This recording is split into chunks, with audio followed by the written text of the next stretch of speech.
Hi, everyone. Thanks for joining us this afternoon. We're just going to let everyone log in, come on in, welcome. If you have any technical difficulties, send us a note at programs@urbangreencouncil.org, and my colleagues will do their best to support you. Throughout the presentation, you can submit questions via slido.com. If you've been to our presentations before, you know the drill. The code is UGL17, and we'll have this on a slide in a second. And the episode will be available on our website and podcast streaming platforms very soon. All right, let's start. Welcome, good afternoon. Welcome to today's episode of Urban Green Live, featuring the new New York City Bureau of Sustainability. I'm Ellen Honigstock, the Senior Director of Education here at Urban Green. Urban Green's values are excellence, inclusion, collaboration, and engagement. And we invite you to be mindful of these during the program, both while you're listening and during the Q&A period. And now I'm happy to turn it over to our CEO, John Mandyke. Okay, welcome everybody. It's great to see you, Ellen. Thank you for that nice introduction. My name is John Mandyke. I'm the CEO of Urban Green. Welcome to Urban Green Live. This is a program series where I'll be interviewing global experts to better understand how we get to a net zero carbon future. And you get to participate too, because we're going to have live Q&A in just a little bit. Now, before I start, I want to thank Carrier Corporation for sponsoring today's program and for their longstanding support to Urban Green. Thank you to Carrier. For today's program, we're going to be using Slido for questions, as Ellen mentioned. So when we get to the Q&A portion, please log into slido.com and use the code UGL17, and there's a QR code to make that easy for you. So today we're going to explore the new Bureau of Sustainability for the New York City Department of Buildings. And I'm thrilled that my guest in studio today is Laura Popa. She's the new Deputy Commissioner for Sustainability at DOB. Laura is a former board member of Urban Green, which we're really, really grateful, and previously spent many years, I'm not going to say how many, but many years with a very long and distinguished tenure on the City Council Central staff.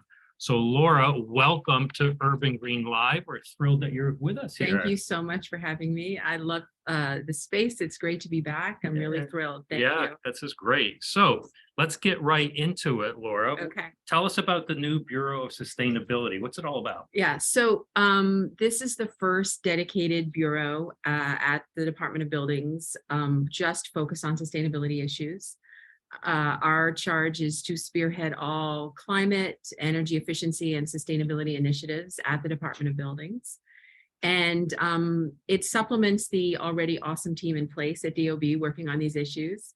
They have incredible experience, and the goal was to kind of enhance that. And this administration wanted to put a marker on Local Law 97 and on reducing building emissions and making buildings more energy efficient.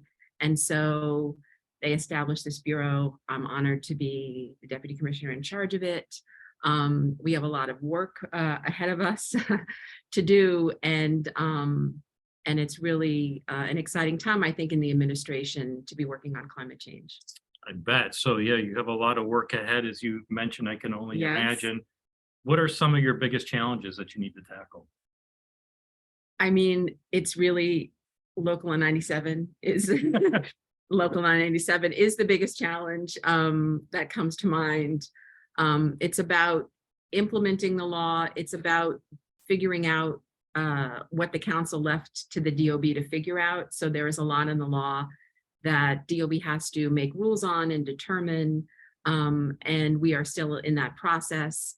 We need to educate building owners about their responsibilities and then connect them with resources. So it's all about that implementation. I'd say that is definitely our biggest challenge right now. And so it's all hands on deck. So where are you with Local Law 97 right now? So we have a final rule. So we just, we published our rule in October. And we had a hearing on the rule in November. And we actually came here to Urban Green, right? We did a webinar, Right. which was very popular. It was actually. over 800 of you joined us for A lot that. of people came. And the content of the rule, it just in a nutshell, is it provides clarity to building owners about how they calculate their building emissions. It converted occupancy types to Energy Star portfolio manager property types, which allowed us to give buildings who are more energy efficient credit for being energy efficient. It was a fair categorization, and it was required by Local Law 97. There's also clarity on how building owners can deduct solar and DER and energy storage from their emissions. And there's a methodology for time of use calculations. And so we kind of went on the road with that. And we had a hearing, and hundreds of people attended a hearing. Normally, no one attends a DOB hearing. Very popular. The new bureau is very popular. Yes, very popular. It was amazing. There were over 5.5 hours of testimony, and then we received more comments after that. So we went through all of the comments, and we finalized a rule. And the rule will be published in the city record on Tuesday. So this coming Tuesday, the rule This will be coming out. Tuesday, the final rule will be You out. heard it here first. You On did hear it Tuesday, here first. look for the rule. Yes, in the city record. And so that is kind of where we are with 97. The other thing that I want to focus on or emphasize is our advisory board report process is winding down. So we were required by Local Law 97 to set up an advisory board. The advisory board has 8 mayoral appointees and 8 city council appointees, industry experts, et cetera, important stakeholders. And it was convened in 2019. So for 3 years, the advisory board met. We wound up doing climate working groups. So we brought in many more people than just the advisory board members. There were 7 climate working groups. We had multifamily, commercial, energy grid, carbon accounting, hospitals, communications, and economic impact. I think that is 7. I hope it was. And so we just leveraged, as many experts as we could. We owe phenomenal debt of gratitude to everyone who participated on that board. And the end result is kind of twofold. One, you can see it in the first big rule. It's heavily informed by the advisory board conversations. But secondly, we owe a report based on the law due by the end of the year. And so we are now in the process of finalizing that advisory board report. And what the report is its recommendations for the city, for DOB to consider in implementing Local Law 97 and reducing emissions from buildings and making them more energy efficient. So that report should be out by the end of the year. We're also very excited about that. And then, we'll be looking at those recommendations, going forward. Right. I'm going to come back to you in a minute and talk about where the future might be going to, but let's stay in the present for just a second. Okay. So there's been a lot of energy around RECs, renewable energy credits lately. I know that was a hot topic at the hearing. Yep, main topic. Main topic's been in the press a lot too. Definitely. So where do things stand with renewable energy credits as they apply to Local Law 97? So we want to figure out how to apply RECs in Local Law 97. I think that's one of our top priorities, and we are doing that analysis. We did reflect in our final rule that RECs can only be used to offset electricity emissions, and we think that's the fair way to do it, and that's the way that RECs are understood at the city and federal level. So that's done. And so now we're actually working with NYSERDA to look at what they think the Tier 4 RECs market is going to look like, model out some scenarios on what it means for buildings reducing their energy emissions, really what it means for Local Law 97 application. And then once we have that, analysis, we'll we'll come up with a proposal and then we'll move forward on it. So that's where we are with Rex. Okay, and so that'll be we'll look for that on Tuesday? No, well, you can look Look for for the the- electricity, right. yes, on Tuesday, and then the others will be in the new year. The Got rest will be in the new year. Got it. So, I've been having lots of conversations with people lately, and this next topic came up actually twice in the last week, Oh, wow. Okay. which is the little mundane detail of square footage. Okay. Yes. Right, so so much of local law 97 hinges on square footage Yes. for calculation, for compliance. And surprisingly, to me at least, it's not so straightforward how you calculate square footage. Okay. So how does DOB define square footage for compliance? So we're looking for every and all space in a building. Yeah. The elevator shafts, the ducts, the works, just everything that So it's comprises all the building. included. Got It's it. all included in the calculation for determining building emissions. I guess that's different. Where the confusion may be lying is, I think, design professionals, industry professionals kind of don't count those spaces when they're for zoning purposes. But one easy way to look at it is it's the same square footage you use to benchmark. And so that we just directly took that, and Got that's it. the local law 97. We are doing an FAQ on our website, and we get so many questions about local law 97, and we're attempting to, basically answer them and then put that up on our website. So I'm sure there is text on gross square footage in our FAQ. Great, thank you. And you reminded me of something else, and I'm going to make a shameless commercial. Go here. ahead. The benchmarking data is just out for, I guess, 2021. Urban Green hasn't. It's doing all the analysis. So look for January for our analysis on the latest benchmarking data that's coming out. So let's talk about the future. Okay. So local law 97, where's it going to go next? So there is a lot to do. I will say that there is a lot to do. And we're working on the penalties and mitigation rule, which brings in this concept of good faith efforts. So on that, I'll first say that our goal, the city's goal, is to help building owners comply with 97, not to fine them. And we're working with that lens when we do this. And so we want buildings to invest in their building. We want owners to invest in their buildings. We want them to become more energy efficient, comfortable for tenants, healthier, all of those things. So local law 97 actually has a long list of aggravating and mitigating factors that DOB is required to consider when determining penalties. And so the first one is good faith efforts, which is the one everyone seems to be focused on. So we have to define what a good faith effort means. Not doing anything is not a good faith effort. So I will say that. But then, in the end, it's what does it constitute, right? And so in our mind, building owners should be, planning for getting the financing and starting the work. And I think this is particularly important for the 2030 deadline. We're really having people, we want them to mobilize for that deadline. As you know, the 2024 deadline only captures 20% of buildings. The 2030 deadline is the one that captures most of the buildings in the city.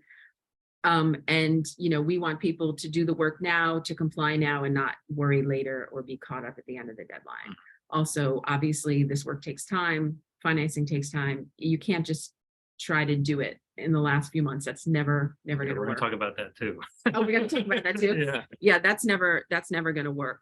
So we're kind of looking at good faith efforts with that lens, right? We want a co-op that is doing what they can and doing the work to meet their emissions limits and comes up short. We're not interested in penalizing that co-op. We're interested in helping them get there some way.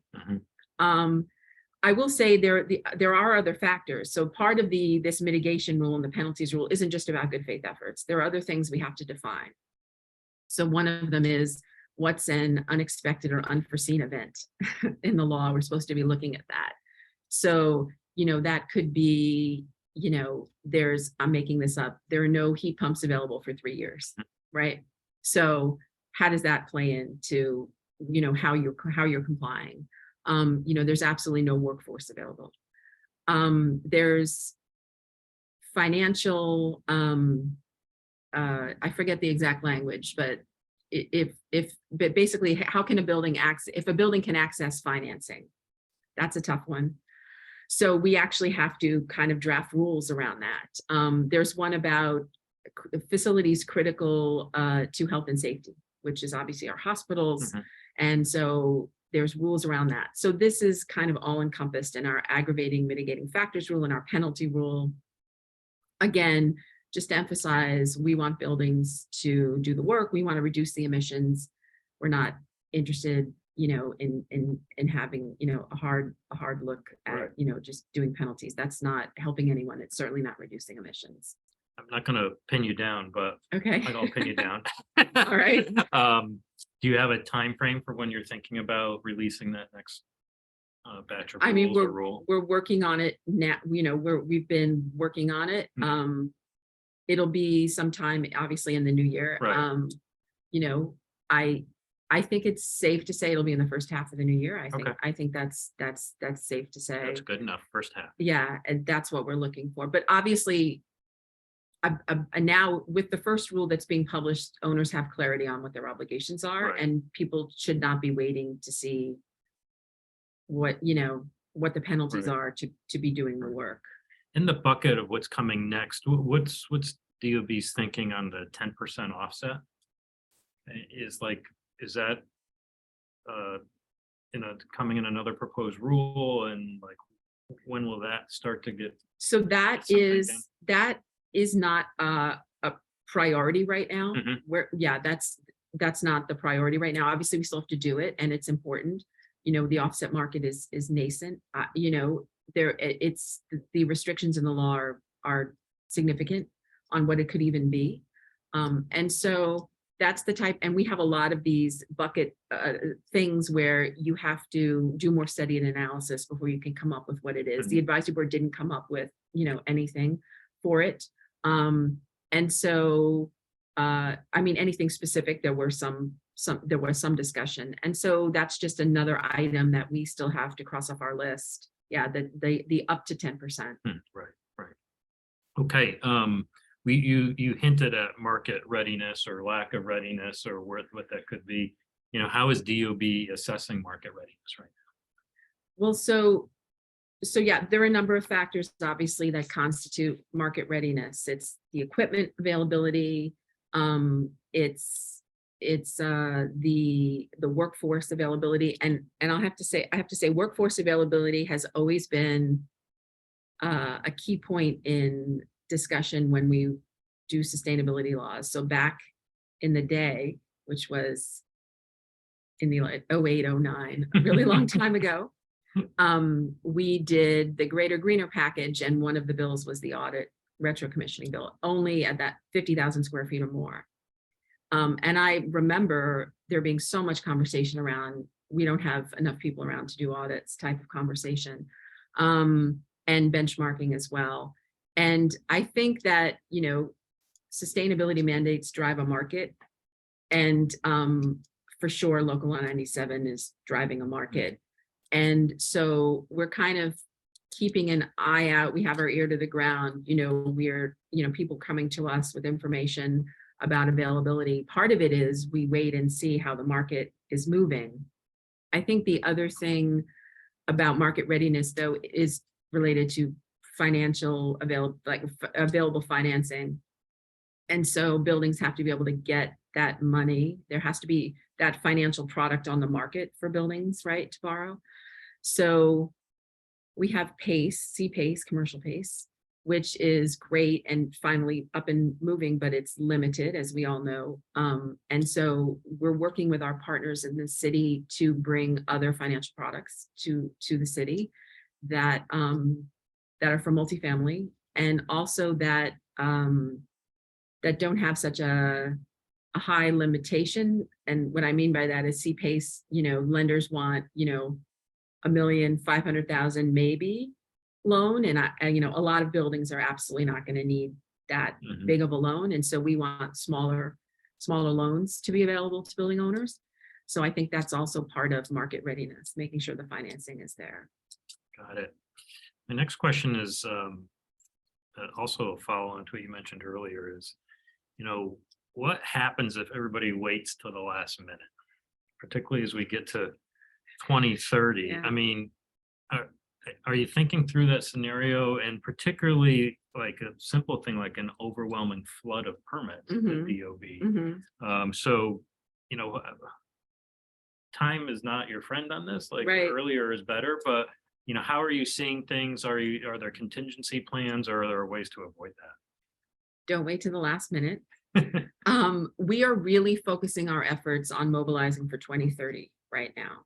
So we are trying to get a good snapshot of the buildings that, well, first of all, that have to comply in 2024 and like what they look like, where they're located, and then work with our partners at like Con Ed or NYCERDA to kind of like collectively target those buildings. And so I think that, and so the same is true for 2030. We're trying to use every forum available to like urban green forums to just get the word out. I think doing the first big rule is a good push for building owners. I think it provides like the clarity, they need in many ways. There are obviously still other issues we have to work out with different items, but I think that's important. The accelerator is our friend. NYC Accelerator is the main vehicle that is connecting to building owners right now to help them comply. They have an all-out push. If you've seen their ads, they're great ads. The mayor even did a spot for them. And so they're just out there connecting with building owners. They provide technical assistance and they hook them up with financial resources. And they also know about Local Law 97. So they are letting them know how they need to comply, et cetera. So I guess we're mobilizing to get at building owners now, to let them know the messages, do the work now, plan for the work now, and then you'll be there at 2030. And of course, we have to staff up at DOB. That's part of setting up the Bureau. There's, we're going to have to be reviewing compliance reports. That is a lot. And so we're figuring out, we want to make it as simple for building owners as possible. Great. Okay, we're going to move. I have a few more questions, and we're going to move to Slido. And because this is a live program, you get to see how the sausage is made. I've been locked out of Slido, so I'm going to need my iPad unlocked. So when we get to the questions, I can actually read them, but please load them now and we'll continue with what I have. You mentioned the accelerator. So what type of resources are available to help building that owners is our think through best. Local Law 97? Yeah, that is our best vehicle. I don't know how many Class A commercial office spaces is using it, but that's not the point, right? Of accelerator. And so it's a bespoke service, really. You're assigned a case manager, and that person, helps you, let you know, here's where your building is at, here's how far over you are from your emissions, here are technical experts, here's things you can do to get to where you need to do, and here's the financing we can hook you up with, here's what NYCERDA has, Con Edison has, and they go out, they have their show on the road too. We've partnered with them, in some council member districts and on, webinars. And so that's the main resource, really. And as far as questions about Local Law 97 go, and, we have our own, GHG emissions at buildings.nyc.gov query box. So people can certainly submit questions to us, but the assistance is really from NYC Accelerator. Great. Okay, I'm back on Slido and I can see all the questions coming in, so keep them coming. I just have a few more here. So you're in a really unique position and a very cool job right now, in the sense that you helped to draft Local Law 97 when you were on the city council staff. And now 4 years later, you're in charge of helping to implement it. Yes. Kind of the yin and the yang here. So I guess I'm curious to know which role is harder, But then more than that, maybe you could help the public understand what are the different responsibilities of the city council versus the DOB when it comes to a big policy like this. Okay, well, I'll start with the latter. Yeah. So the city council obviously sets policy for the city of New York. They're the policymakers, and they do that by passing legislation, and also they share budgetary powers. So a mandate like this, a giant mandate like this, has to come from the council, come from council requirements. And what happens when they pass a policy bill like this is they will leave the technicalities up to an agency like DOB. So this big bill passed with these policies, and within those parameters, it was left to DOB to determine certain things. And that's what we've been doing and what we need to continue to do. The executive's the implementer. So, we do have rulemaking power, et cetera, which obviously furthers policy, but really, it's our job to implement the law and to enforce it. Mm-hmm. Right. And so that's kind of like broadly the separation there. Getting the bill done at the council was a huge lift, and it was a very much a collaborative effort. I'll say that, and I worked, as you said, a long time at the council and on all policy topic areas. One of the great things about the sustainability area is that there's a lot of collaboration. It's one of the most collaborative topics, I think, for the council and the administration to work on. Everyone just wants to get there. It's very technical. There's a lot of relying on outside experts, when that includes obviously Urban Green, who's been, a phenomenal partner the whole time that we've been working on sustainability legislation at the council. And so it's a great big collaborative effort. This bill, that's what this bill was. There was a groundswell of support. Obviously, advocates played a huge role in that as well. And I kind of look at it as Local Law 97 as really beginning in 09 and before, when we did the first green buildings bills, because the audit and retro commissioning bill actually had a retrofit requirement in it at one point. Building owners were required to make certain energy efficiency improvements if they got a payback within a certain number of years. At the time, that just wasn't politically doable. So we took it out. Sustainable buildings was like really kind of a bit of a new thing, right? No one knew how, and it was only 50,000 square feet or more that the law applied to, whereas 97 applies to 25,000 or more. And so in my mind, it took over 10 years to do 97, right? Eventually a new framework bill was introduced and then passed. And so, yes, now I'm on the other side implementing. I was able to hit the ground running, I will say, because of. Did you wish you wrote the law any differently so you could implement it? I can't answer that question. I'm not going to be able to answer that question. But, I will say this: when you draft a law, you're guessing how it's going to operationalize, right? And then you have to, I'm brought over to actually operationalize it. And it's challenging. Mm-hmm. It's really challenging. It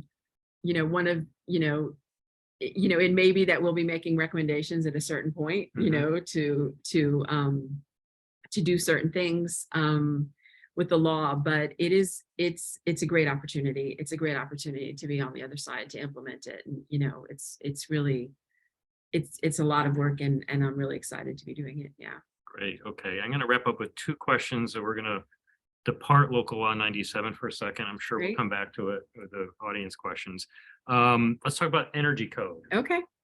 Another big part of the DOB remit.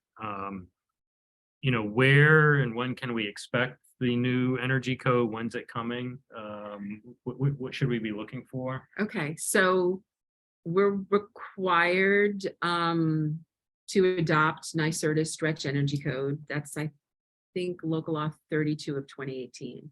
And for the last year, we've been working with NYSERDA on the code. It's almost done. And the stretch code is is, I think there's a 25% on-site energy reduction based on this new stretch code. There are elements related to being electric ready, being EV ready, being there are envelope requirements, and I'm trying to think of what the other one was. Demand response controls. At any rate, we're at the stage where NYSERDA is doing this cost analysis they have to do. And then I think we can expect it early in the next year, the residential and commercial. And there'll be an advisory board process, which is required by law, and we will go through that. So it's coming, and it's exciting. It's very stringent. Yeah. So everybody's going to want to know when, from a effective date standpoint, what's your best guess on when that might be looking? You got to wait for NYSERDA, then you got to do the advisory board. So it's difficult to say. So we kind of run into our obligations to do an energy conservation code and the stretch code, and to somehow sync those. So I actually don't have a good answer yet. It's a little complicated. Right now we're just working on getting the stretch code settled so we can then decide. So I don't have a good date. Yeah. But sounds like it's going to be a lot of the agenda next year. Yes, definitely. And it's very important. I know we talk a lot about Local Law 97, but a huge amount of our work is the energy code. And we're expanding enforcement to, alterations. Great. Okay, my last question before I go to Slido, which still is working for me. Okay, good. Is how are you thinking about resiliency? I was walking over here just today and I noticed there are new resilient panels on the West Side Highway to stop the FDR tunnel from flooding. Yeah. So that was like a reminder of stuff is happening, but like from a big picture perspective, how is DOB thinking about resiliency? So I always say that sustainable buildings are resilient buildings. And it really encompasses everything we do. And I'll go back to the energy code. I mean, your tight building envelope means you have a resilient building, and the stretch code is very stringent. So I feel like that is kind of our mandate, this kind of brings up in my mind grid resiliency, though, I have to say, apart from kind of building resiliency. When we're talking about reducing emissions, we have to talk about making our buildings more energy efficient, because we need a resilient grid. And when everyone moves to electric, we've got to be ready. And so we are focusing our efforts on grid resiliency as well, and working with Con Edison. And that's something that, I think is a city focus. It is. And so, yeah, I hope that answers the question. Great. Okay, it's time for us to move to audience questions, which we're very excited about. So ask your questions on Slido, and you can vote them up. So the number one question was about the energy code. So we've already answered that one, so that's good. So then second question here, other than OBEEP, what else falls under the new bureau? So all of the energy code enforcement falls under the new bureau. The existing sustainability laws, the benchmarking, the auditing and retro commissioning, and the lighting retrofits. So when we were doing in 2009, we did the lighting retrofit bill, among others, and I literally remember where I was when we were laughing about January 1st, 2025, like, who knows where everyone's going to be, right? It is. And now I'm there and I need to implement it. Yeah. And so that is also under our purview. I will say that we are, one of the things we're trying to do is align the current sustainability laws with Local Law 97. We're trying to make it so there aren't lots of different reports due, et cetera. We want to make it easier for building owners. So that's one of our charges, and one of the things we'll be doing. We have to figure out how Local Law 97 interacts with benchmarking, with the lighting retrofit bill, with the auditing and retro commissioning bill. And that's literally, I have a memo waiting for me to review on how we can better align those. And that's exactly the type of thing that may require certain law changes at this point. But, when we wrote those, it was a really long time ago. So that's what we're looking to do. We're also kind of looking at alternative energy, but we haven't really had the bandwidth. And so we're hoping the Sustainability Bureau then has the bandwidth for alternative energy projects. Got it. So in the same vein of requiring authority to expand here, so the next question is intro 0237 may require buildings over 10,000 square feet to benchmark. So is this any reasonable indicator that local law 97 could also apply later to these buildings? So I cannot speak for the city council. Right. Right. But that's clearly a city council decision. That is a city council decision. All of these laws were passed by the city council. It's not something DOB could ever do on their own. So you can't, DOB doesn't have the authority to change the threshold. Nope. No, that is on the city council. I mean, the city, I will say this, the accelerator and NYCERDA and Con Ed programs all don't limit their services to buildings that are covered by Local 97. I can't emphasize that enough. In fact, a lot of money that's been drawn down from NYCERDA, for example, has gone to electrify single family homes. So and Marianne Rothman did a great op-ed in the Daily News where she talked about, it has everyone, it's all in for buildings on reducing emissions. It's not just about, the biggest buildings. And so I encourage all buildings, regardless of size, to take advantage of NYC Accelerator. And, that's not a mandate. It's just, something that can be of assistance. Save on your energy bills. Got it. So next question here, just give me a second to read this. So it's about waste generated by tenants, recycling, organics, containerization, all hot button issues. How is DOB involved? So we are not involved in waste generation.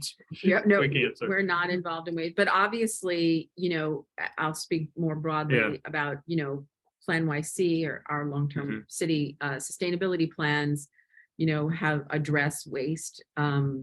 Waste is, incredibly important. Obviously, it's a fairly, good chunk of the city's emissions. Obviously, buildings are 2/3, so that's, it dwarfs in comparison. But I know the administration is focused on waste management and reducing waste and cleaning up the city. And so I think I'd say more to come on that in the new Plan YC. But yeah, we don't have really much to do with waste, and that's certainly not my bureau.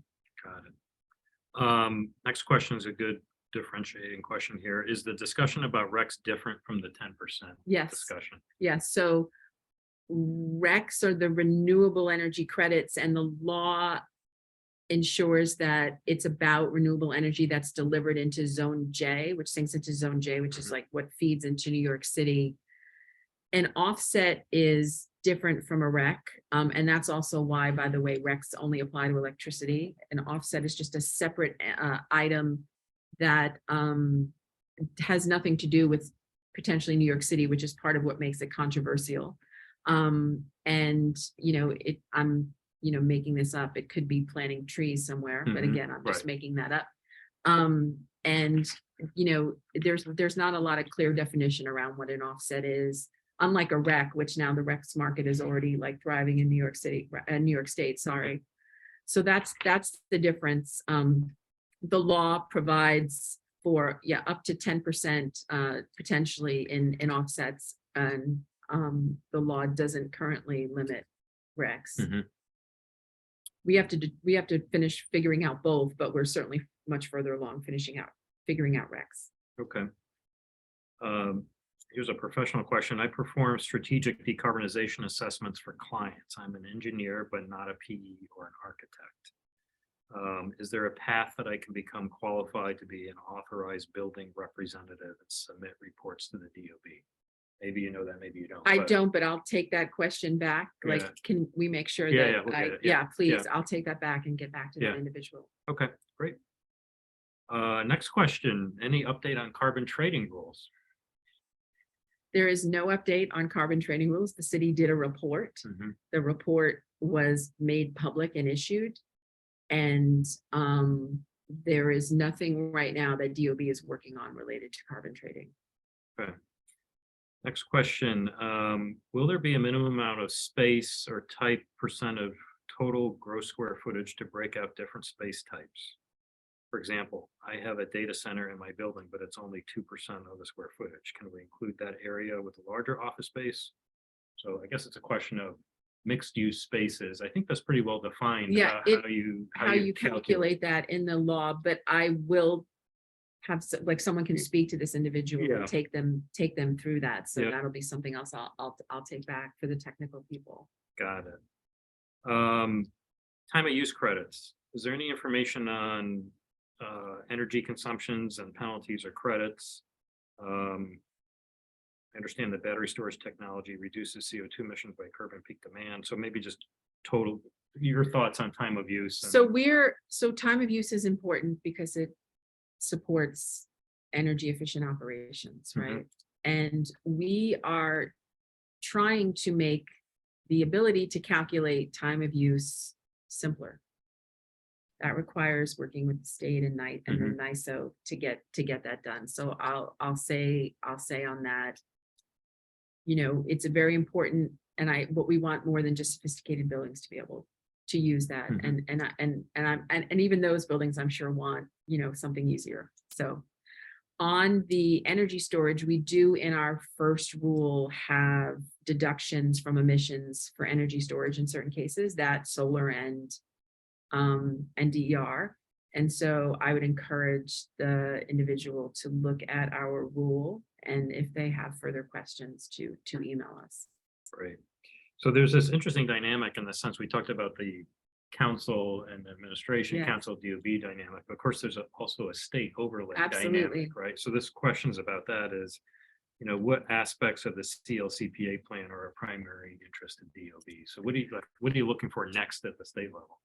So CLCPA is fantastic for us, for the city, for climate change. We are in our rule, we are, looking to be carbon neutral by 2050, and that's certainly spurred by the state's goals. We need to reduce our emissions and electrify, but we need the state to decarbonize the grid. Make the grid clean and renewable. So it's very synergistic. And so we really are looking at the state level for, more clean renewable energy to come into New York City, really in coinciding with our law. We already set the emissions limits for the city. We don't need the state, obviously, to, deal with that, but we need the cleaner energy in New York City. And I also will mention NYSERDA. They've been an incredible partner to us. There's some really talented people at NYSERDA who came from the city and now are, working with us. It's like the old crews back together, I have to say. They're helping us with the REC study. They're helping us look at industrial uses. And what, if there should be a particular metric for that. I mean, right now, Local 97 is a one size fits all for industry, but, can you really compare, a place that makes a lot of bread with like a place that recycles all the paper in the city? It's really kind of difficult.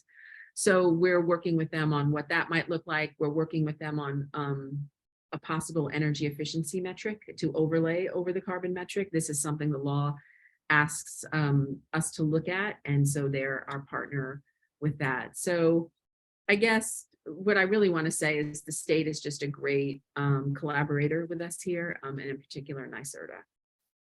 Okay. Next question here about smaller buildings. Is the Bureau focused on ways? Where'd that question go? They jump around here. Just jumped out. Anyway, the question was, is the Bureau focusing on ways that you can reduce energy or carbon in buildings under 25,000 square feet? So, our energy code, this is about new buildings and renovations. Our energy code group And staff is definitely focused on helping all buildings, regardless of size, reduce their footprint. That is, incredibly important. As far as our mandate goes, we are focused on the bigger buildings with 97, but again, the accelerator, is available to help everyone. So that's how I parse it out. Okay. Related to energy storage, how are DOB and FDNY working together to advance the feasibility of indoor energy storage? Yeah, there has been collaboration with FDNY for several years now. And, the Mayor's Office of Climate and Environmental Justice is kind of, spearheading that. That's when we have interagency collaboration, oftentimes a mayoral office is a good, steerer. And so that is ongoing. And, we're always trying to find ways, obviously, to make energy storage easier for buildings. For the new stretch code, there will be a kind of requirement to be energy storage ready. And so, of course, that's great for new buildings. It's always easier to touch new buildings, but the existing buildings, you always have that issue of where the space is and where it's safe to put. And so we continue to work with FDNY on that. Got it. Here's an interesting question, the perennial difference between energy and carbon. This question, the gist of this question is there are buildings that could meet the energy code that would be out of compliance with local law 97. Right. So your thoughts on longer term energy code, carbon, are we moving to a world eventually where these two come together? I think so. The policy to address emissions or to do an emissions metric was set out by the council. But as I said earlier, as we can't just reduce emissions. We need to make buildings more energy efficient. So there has to be some alignment there. And also I mentioned the energy efficiency overlay metric, which is something that we're working on to analyze. And so, yeah, I mean, I know that people have been asking for one metric, and so I don't know when that'll be yet, but I see it happening for sure. I just don't know when. Here's a question about, how do, are there details about local law 97 building owners? How will they report their emissions? Will it be aligned to benchmarking reports?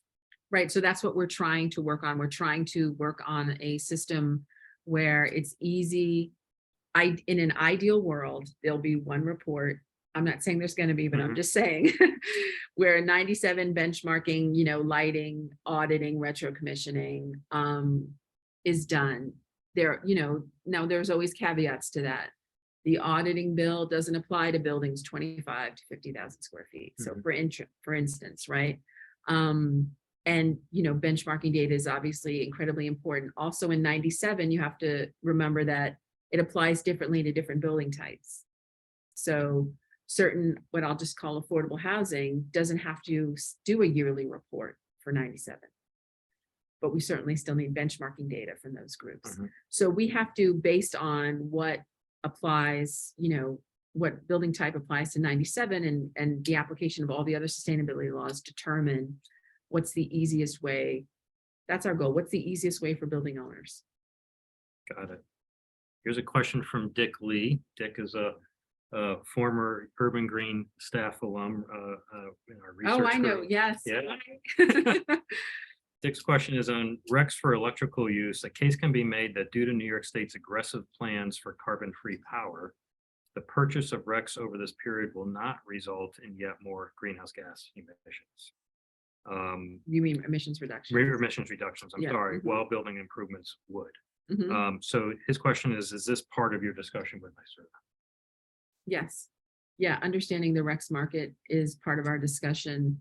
I believe RECs aren't even available till late 2026. I think that's the latest. So that doesn't even, recs don't even come into play for the first compliance period, really, Mhm. right? Buildings, the first 20% are due to comply in 2024. So that's also in our, in our consideration. We certainly want localized air quality improvements, local jobs. Mhm. And so there has to be a balance. There has to be some good balance, and that's what we're seeking. Great.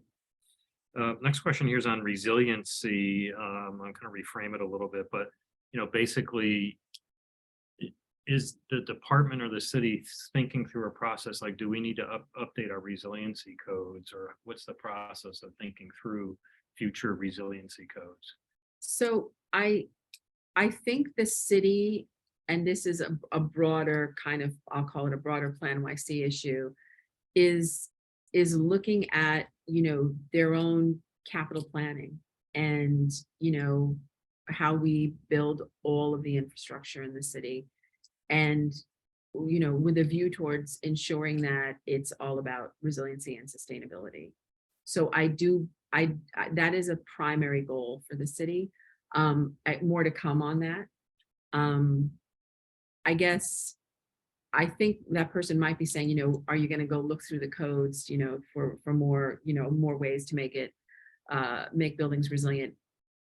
After Sandy, we convened with Urban Green, right? The Building Resiliency Task Force, and we came up with many recommendations that were put into law around those issues. And so I'd say that would be a joint, if we did that, that would be a joint effort with the council. Because they're the ones who would have to change the law. Again, DOB is like the implementer. We can do rules, but we can't change policy. And so that would be an interesting effort. We'd be calling on you. Yeah. Well, there's been a lot of talk, frankly, about, do we need a building resiliency task force too, to assess? It's been 10 years already. Right. So, Yes. Yeah. That's and right. over the 10 years, the climate has changed substantially. Absolutely. And what the threats are. Absolutely. That would be fun. Let us know Okay. soon. Another question related to workforce here. Like, what type of workforce development do you think is important, or what does DOB think about when it comes to local law 97, 2024, but then 2030? This is one of those issues where you're waiting for the market to drive and the mandate to drive, what needs to be done. I guess local workforce development is very important for New York City, obviously. One challenge with these type of jobs, for the most part, is that it requires a lead time for training, right? It's not like you show up and, you can, install an HVAC system, right? Like, so, so that's one challenge. Another thing around it is kind of, I guess, as we move towards electrification, is the workforce there to do the type of work we need them to do? And then you have to have the workforce available to maintain afterwards too, right? And so I think, it's important. It's really about working with industry, and we need to take cues from the industry. We hear sometimes, oh, we're worried that there's, not enough workforce available for this type of work, et cetera. And then we have to pivot quickly and see, well, how can we do that? So it's about working with industry, working with Con Ed, working with NYSERDA, working with our agency partners, and kind of watching the market, really. You mentioned electrification. Is there a role for DOB to accelerate electrification beyond local law 97? Well, a couple things. One, I'm going to have to talk about in terms of local law 97. Yeah. Some of the advisory board discussion did center around how to incentivize electrification, early adopters. And so one thing we're looking at is, how can we reward early adopters using an incremental approach, right? Because you can maybe not turn over all your systems at once. And I think that is certainly a way that DOB can support electrification. And then there's how we in the city are trying to draw down incentives with the state, with IRA funding, that would be brilliant. Mhm. If there could be funding for that, for affordable housing. And so I think it's a combination of incentives and of, well, it is incentives, but it's like, again, the different types of carrots, financial incentives, and then with local 97 compliance. Got it. Well, we're at the top of our hour already. With That was this- fast. Yeah, with this great conversation and the great questions from our audience. So I really appreciate that. I want to thank Laura, Thank you for having me. yeah, for joining us in studio here for the fascinating discussion. And appreciate all that you're doing at the Department of Buildings and all of your colleagues to make our buildings better in New York City, to get us to a lower carbon future. So thank you. Thank you. I want to give another shout out and thank you to Carrier for sponsoring today's program and helping to make our work possible throughout the year. So thank you to Carrier. And thank you to all of you for joining us today. We really appreciate that. This is the final program for Urban Green for 2022. We have a fantastic lineup in 2023 that you will see soon of programs like this. And other unique ways that we're going to bring information that you need through different formats and different topics throughout the course of 2023. So stay tuned for that. So for all of us at Urban Green, we wish you and yours a very happy and healthy and safe holiday season. We'll see you next time next year. Thank you.